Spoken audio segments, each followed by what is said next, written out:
sejam muito bem-vindos ao programa Clínica Dr. Miguel Trandafilov. Tudo bem, doutor? Oi, Roberto, tudo bem? Como é que você está? Muito bem, doutor. Uma programação muito importante, com muitas matérias interessantes, é claro, para que todos fiquem bem informados. E hoje, doutor, nós vamos falar de uma doença que o nome dela é até meio difícil de pronunciar, né, doutor?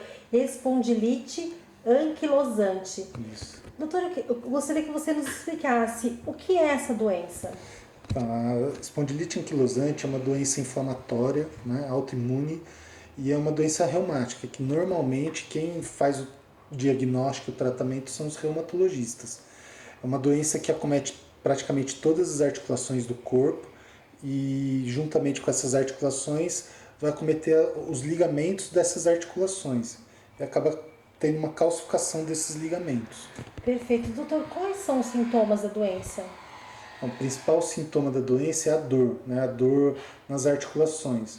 Normalmente, para a gente fazer o diagnóstico da espondilite, a gente pode ter outros sintomas. Então, geralmente ela está associada com alguma doença inflamatória do intestino, psoríase, né? Normalmente as pessoas têm psoríase nos cotovelos, em algumas articulações, na mão, nos dedos.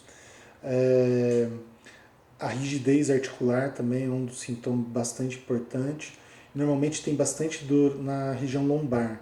E isso acaba confundindo bastante gente, achando que o problema realmente está na coluna. E às vezes não é só a doença da coluna que a gente tem que tratar.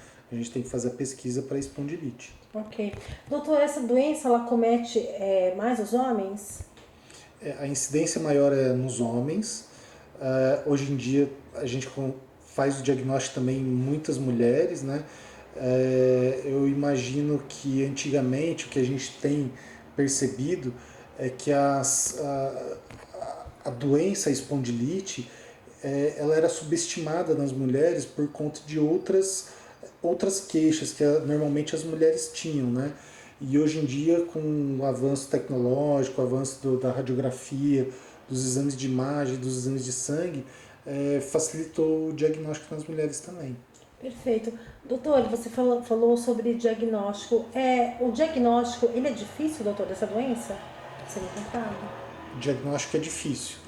Normalmente, para a gente fazer o diagnóstico, a gente usa as imagens de ressonância, de radiografias, né, da coluna, da bacia, as ressonâncias também da coluna lombar, da coluna torácica e o exame de sangue. Tem alguns marcadores inflamatórios e que são diagnosticados, são feitos através do exame de sangue. Ok, doutor. Doutor, a espondilite, ela pode ser hereditária? Sim, ela é hereditária. Normalmente, se alguém da família tem alguma doença reumática, alguma doença inflamatória, a gente tem que pesquisar a espondilite também. Ok. Doutor, vamos falar sobre o tratamento. Como é feito? Então, inicialmente, o tratamento é feito à base de exercícios, né? Atividade física. Atividade física é importante para manter a mobilidade das articulações e o fortalecimento da musculatura, né?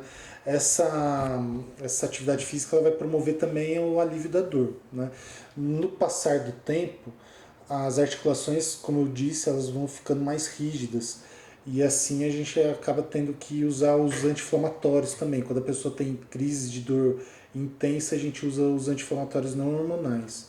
E em alguns casos, quando os anti-inflamatórios já não estão tendo mais o efeito desejado no tratamento, então são utilizados os medicamentos biológicos.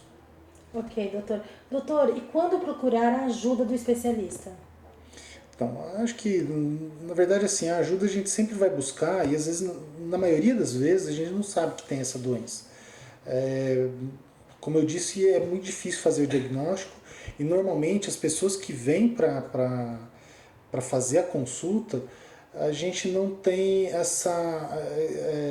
esse costume de pensar logo numa espondilite, porque é uma doença que normalmente ela é silenciosa, o único sintoma que normalmente a pessoa tem é a dor e a gente vai acabar pensando em outras doenças associadas à coluna ou à bacia, uma artrose do quadril.